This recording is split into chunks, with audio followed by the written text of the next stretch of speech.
This program is sponsored by Lanka Hospitals. Caring, curing. Welcome to our television's Mediline, where your health is always at heart with us. And joining us, of course, we have the wonderful Lanka Hospitals, the ideal place to go to for all your healthcare needs, with professionalism, state-of-the-art equipment, and of course, convenient access and comfort throughout for your medical procedures, for your medical appointments. From start to end, Lanka Hospital takes care of it all. Talking about professionalism, earlier, on a few episodes earlier, we had the wonderful Dr. Devanand Jha, who actually took us through a different subject back then. Dr. Jha is a senior consultant, ENT surgeon, who's been here for over 18 years, has been practicing, and who's also very sought after. Today, we're embarking more deeper into the subject, I believe, of ENT. So once again, a warm welcome, Dr. Jha. Thank you so Wonderful much. To have Thanks you. for having me. Thanks for having me. So, Doctor, before we go into the details of the kind of ENT, let's say, diseases that come up or procedures, let's talk about ENT itself. Right. What in the term Yes. of ENT is it? Yes. If we can define that and describe it to our audience. Yeah, sure. Basically, for the older generation here, you would remember in the olden days, the eye and ENT, they were a specialty that came together. So in the olden days, the training would be the ophthalmologists and the ear, nose, throat surgeons was a single person. So the doctor would look at your eyes, he would look at your ear, nose and throat. Now, over a period of time, in an era when people started super specializing, it got split. So, the grandfathers would remember that they went to a single person for all this kind of a need. But the younger generation would much appreciate that there are two different kind of people who deal with disorders, which is either ophthalmology or eye related or ear, nose and throat related.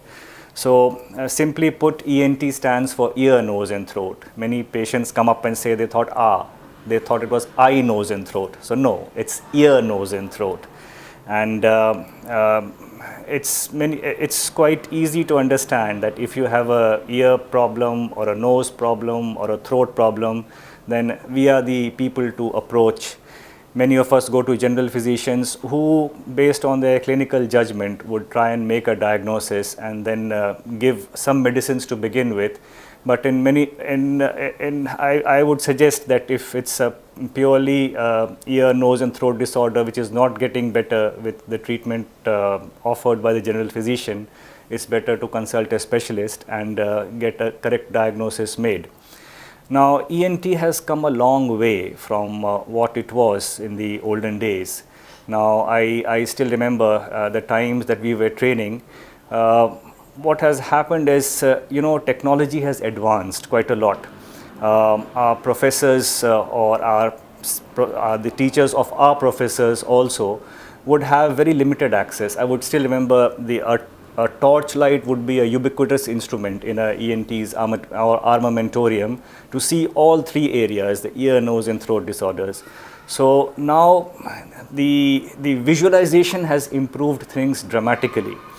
Nowadays we have the state-of-the-art endoscopes, we have amazing imaging quality, the 4K and the 8K and the HD, that kind of quality we have to not only see the pathology but see it in great detail. And then many a times, a diagnosis is made so quickly and so efficiently that it's amazing. In the olden days, there would still be a lot of guesswork. So when you go to a doctor, many a times he would order lots of investigations to come to a conclusion. Now, in our setup, the ear, nose and throat department, it's very easy to diagnose. We see a disease and we diagnose a disease rather than we guess a disease. So, and seeing is what has been whatever we see now has improved dramatically thanks to the newer things that have come up. And ENT has come a long way from our grandfather's era to the current time.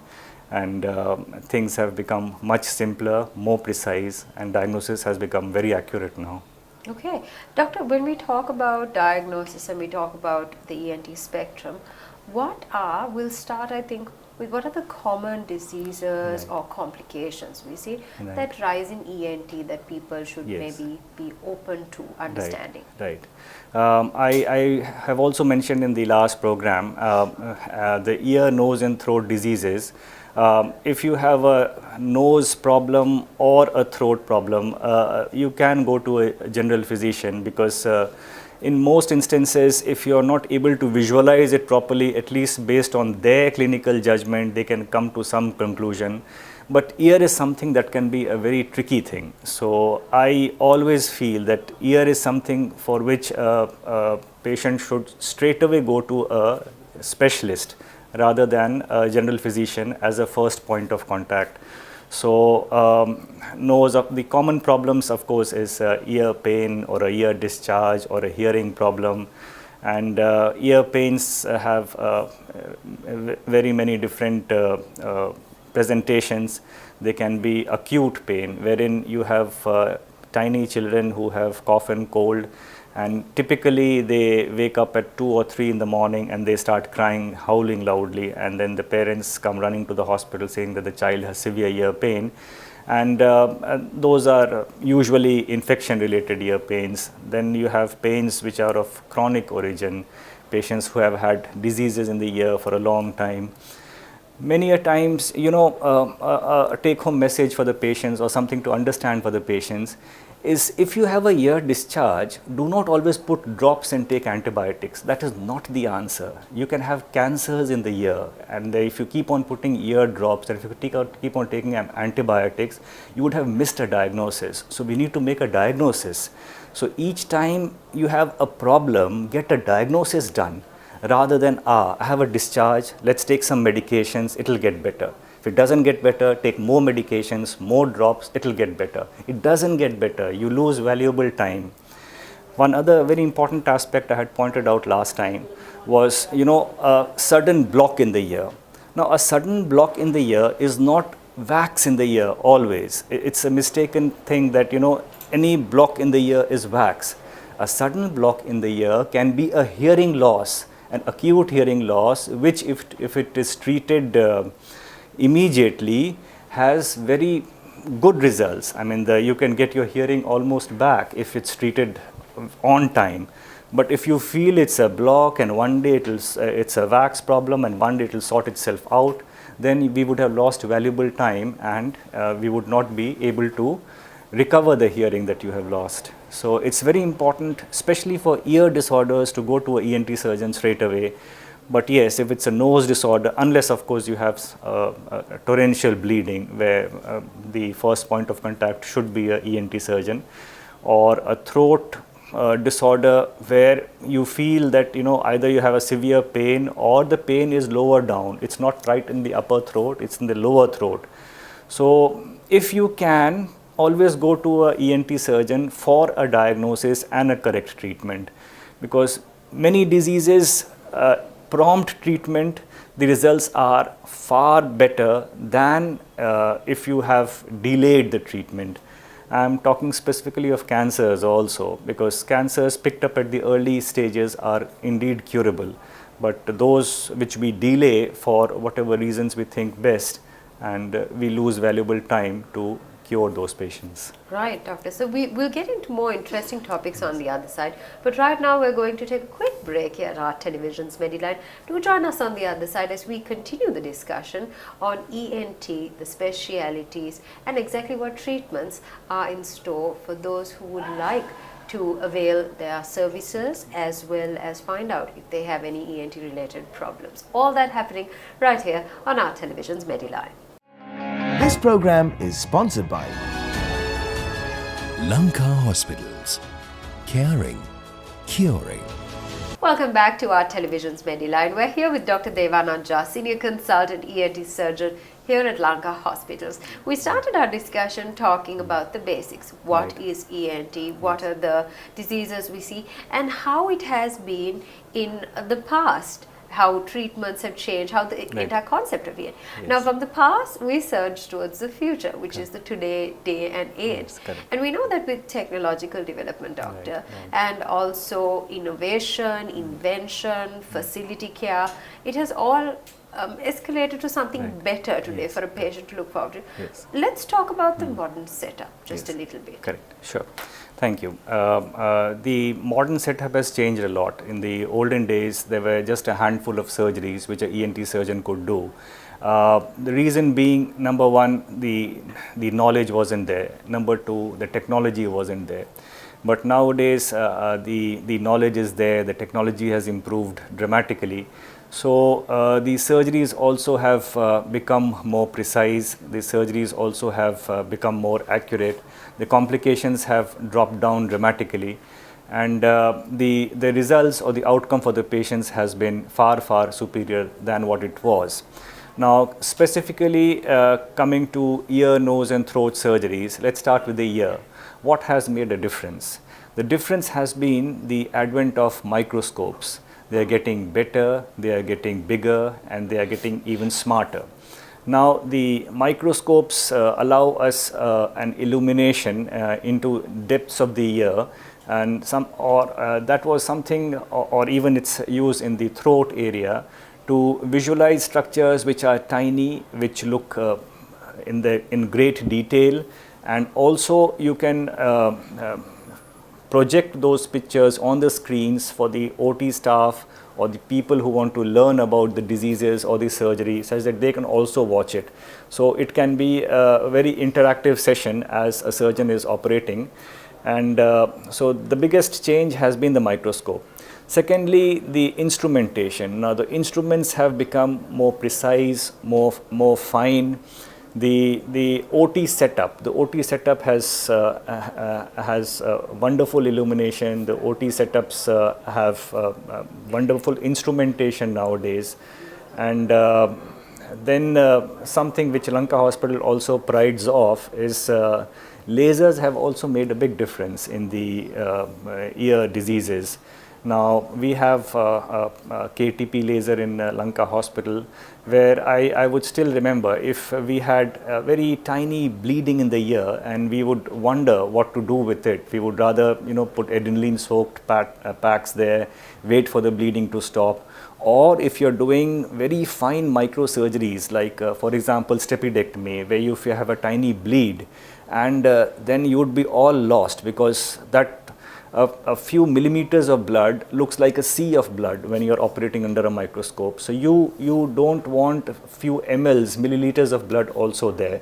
So laser comes in very handy. So where you can lase precisely the point that is bleeding, and you have a very dry field and a very comfortable field to work with. So then in the nose disorders, I still remember our teachers would have a headlight, they would have steel instruments in their hand, and they would be shoving steel instruments in the nose and plucking out things from there. Now we would wonder what is coming out of the nose and what is he doing, because we were all at sea, because we didn't know what was happening inside.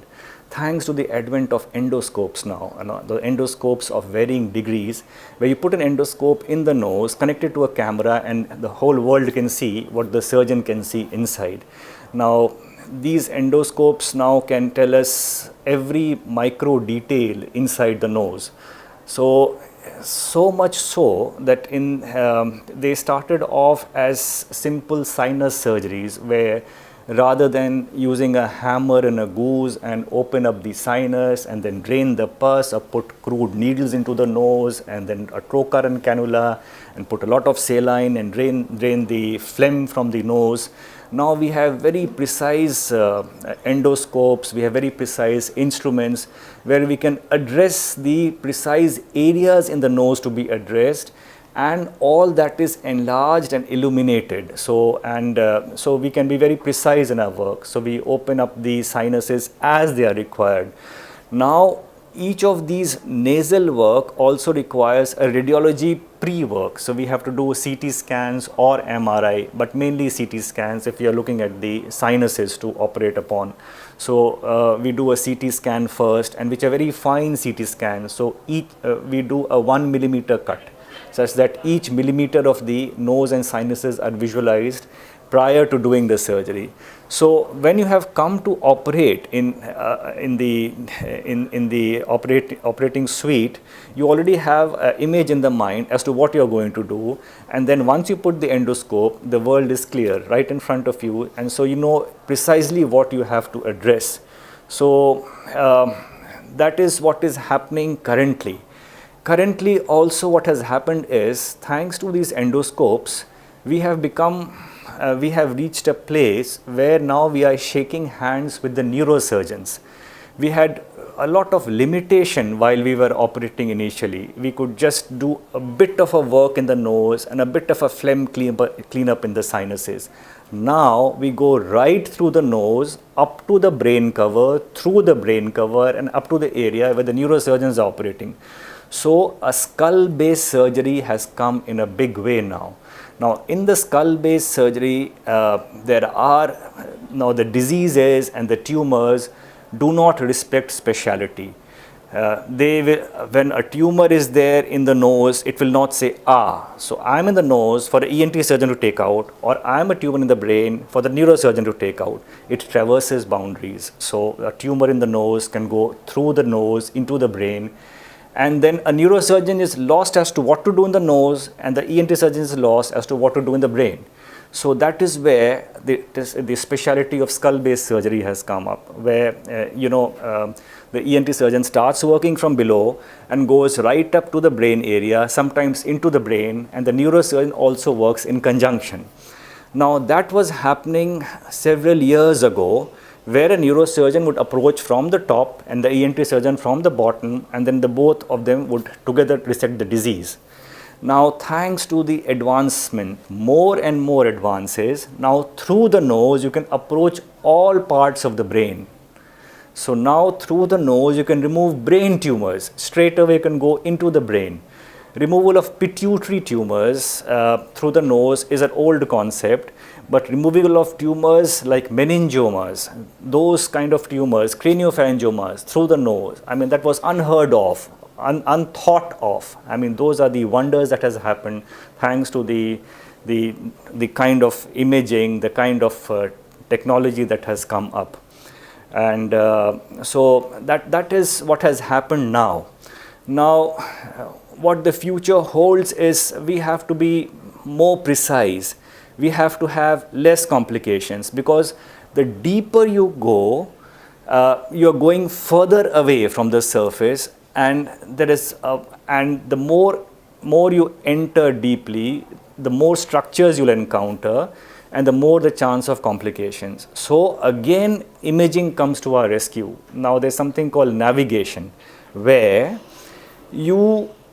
if you're operating deep inside or doing a skull-based surgery, you would like to know where you are, because it's not written where you are. So sometimes there's bleeding, or sometimes the tumor, which does not respect boundaries, has entered some spaces where you don't know where you are. So a surgeon gets lost. And when a surgeon gets lost, there's a technology called neuronavigation, wherein you put a probe on a point and immediately you can see on the screen where exactly you are. So that has made things rather easy in the sense that in real time, as you're operating, you know where you are, where are those structures that can be damaged, where are those structures which is easy to go, where all you have to go more to clear the disease that you were trying to clear in the first place. So thanks to neuronavigation, in real time, we would know. Further advancements, you can do a intra-op MRI. While you are doing the surgery, you can do the MRI scans as well to see what all you have done. So these are the amazing capabilities that have come up. That is primarily in the nose. And in the throat disorders, there have been a lot of sub-specializations that have come up. It's amazing, how we have specialized in the throat area. Now, right from the basics of, say, a tonsil surgery or an adenoid surgery, I mean, that was something that was done from a long time. Now we have something called transoral robotic surgery. Now robots with their robotic arms, unfortunately we don't have one in Sri Lanka, plenty of robots in India, but I'm sure Sri Lanka will also get one soon.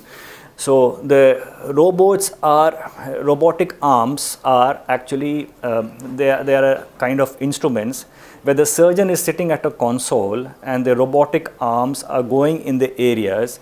Now they have, the great advantage they have is, number one, they are able to access those areas where you wouldn't go conventionally, and number two, they have many more instrumentations in their hand. A surgeon has 2 hands only, an assistant has 2 more, a robot may have 7 hands working together. So that's the kind of thing that a robot brings to the table, that the kind of technology or the innovation or areas which you thought you couldn't operate, but here you have a robot at your hand, a robotic surgery, and a surgeon sitting at the console controlling the robot, and the robot is operating. So that's the future, and that is what is happening now in many parts of the world, including our neighbor.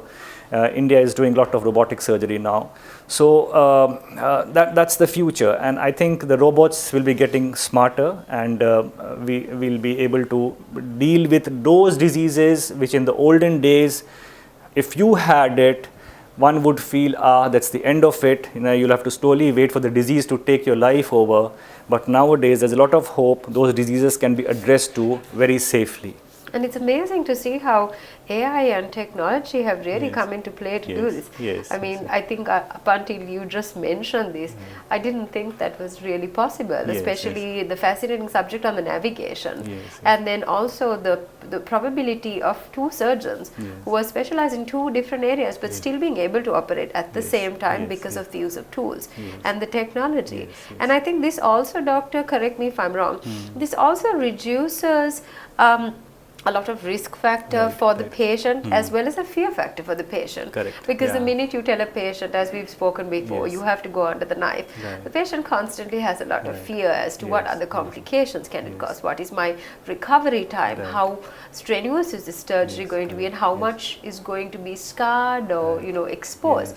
But like you said now, I believe that also has changed. Yes, that also has changed quite a lot now, because the scars as such, now just for our viewers, this was just a few aspects. We are also head and neck surgeons. So the cancers of the head and neck or the tumors of the head and neck. So I still remember when I was training, and my professor told me, okay, so you are not a ear, nose and throat surgeon, you are a ear, nose and throat, head and neck and skull based surgeon, which means you have to operate from the dura, which is the cover of the brain, to the pleura, which is the cover of the lung. So all that area belongs to you. So for our viewers, an ENT surgeon is also a head and neck surgeon. Yes. So we are also very conscious of the scars that we give to our patients. So as head and neck surgeons, we'd like to make the scars as small as possible. But it's a compromise between giving a small scar and doing a good surgery. So I would rather try and remove as much of disease safely rather than look for maybe a couple of centimeters of a bigger cut. Yes, but we are quite conscious that a scar should be as small as possible. There are very many things that are coming up now. Now people are trying to approach different diseases of the neck through the armpit or through the chest area, such that you don't leave a visible scar on the neck. Those are developing. They are still in the infancy, but they have been taken up, especially in cases of thyroid surgery, where you can operate either from the mouth and reach in the neck area, or you can go from the armpit area and reach in the neck area, and all to avoid a scar in the neck. But our experience usually says that the scars in the neck, in many instances, are so fine that over a period of time they are hardly noticeable. But yes, you have to be very conscious that there are patients who scar quite badly and who have keloids or hypertrophic scars in those patients. And if they are public personalities, then of course you have to be very conscious of them and then look for other ways to approach the disease rather than making a big scar on the neck itself. Yes, you're right that way. Absolutely. So doctor, we spoke about procedures, we spoke about the different types of ENT diseases or complications that can come up. We spoke about procedures and surgeries, but I'm going to bring the whole conversation to its end and its latter by talking about people and their own management of their self, their health and things. When we talk about these little self medications, doctor, I think this is the most important part, very vital with any sickness today, is the fact that people tend to self medicate. Yes, true. What are the don't do's that we would advise our viewers? Sure. So the don't do's would be starting from what has just been said, that not to put cotton buds in the ear. Now, cotton buds, one patient told me, but why do they make cotton buds if you're not supposed to use cotton buds? They said, then I said, okay, they make cigarettes also. You're not supposed to smoke, but they do make cigarettes, yes.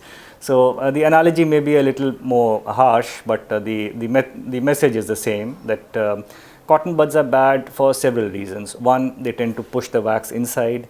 Number two, there is a natural clearing mechanism of the ear, so that tends to get lost. And number three, you don't see what you are doing, and you can go far deep inside, and you believe the eardrum is, well, deep inside. No, a eardrum is not a mile inside your ear. Eardrum is just a little bit away. So you can easily damage the eardrum and go even further inside. It's amazing how much of injuries we have seen with cotton buds, and of different sizes and magnitude. And so certainly cotton bud should not be used. As regards self-medication is concerned, another very common thing is usage of nasal drops if you are not able to breathe. Now, there is something called a rhinitis medicamentosa. Now, if you are not able to breathe, then you put some over-the-counter nasal drops, like say a Decon nasal drop or a Nazivion nasal drop, which are decongestant nose drops. You put the nose drop, you breathe better, and then you feel that's the end of the problem. Then whenever you can't breathe, you put the nose drops, and then you suddenly realize that over a period of time, your intake of nose drops have become more. Okay, I was using a nose drop, say once in a day. Now it became once, 3 times a day, 4 times a day, 6 times a day, 10 times a day. So I'm using it 10 times a day, and my nose is still not opening as much as it would open, say a few months ago when I was using it once a day only. Well, what has happened is, your tissues, rather than constricting due to the effect of the nose drops, have started dilating, and your requirement of nose drop has become more, and the tissues are paradoxically, rather than shrinking, dilating more. So that phenomenon is called rhinitis medicamentosa, and we warn our patients that the decongestant nasal drops should not be used for a long time. Always see a ENT surgeon who will make a diagnosis as to what your problem is and advise you accordingly. Throat, of course, I would certainly recommend, do not take antibiotics at a drop of a hat.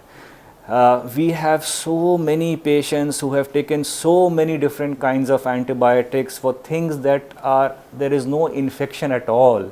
And antibiotic resistance is a major problem.